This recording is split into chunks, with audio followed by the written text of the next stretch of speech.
তোমরা কি জানো সবচেয়ে বড় ভিখারি, আল্লাহর জমিনের সবচেয়ে অভাবী মানুষকে? সাহাবীরা বললেন, ইয়া রাসূলুল্লাহ, আল মুফলিসু ফীনা মান লা দিনার লাহু ওয়া লা দিরহামা। আমাদের মধ্যে গরীব সবচেয়ে ওই ব্যক্তি যার পয়সা কড়ি নাই। এটা তো আমরা জানি। নবীজি সাল্লাল্লাহু আলাইহি সাল্লাম বলেছেন, না, আমি সেই গরিবের কথা বলছি না। মনে রাখবে, এই গরিব গরিব না, এর পয়সা কড়ি আজকে নাই কালকে হবে, তার নাই তার ছেলে মেয়েদের হবে, আর না হলেই বা কি হবে, দুনিয়া একসাথে একভাবে কেটে যাবে দুনিয়ার জীবন।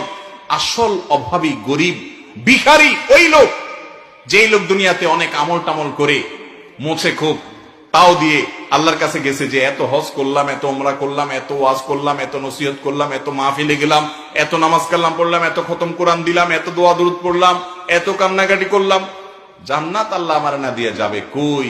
এই মুছে তাও দিয়ে যাবে। যাওয়ার পর কিয়ামতের ময়দানে আল্লাহর কাছে এক লোক এসে বলবে, আল্লাহ, এই ভদ্রলোক অনেক পাওয়ার ছিল দুনিয়াতে,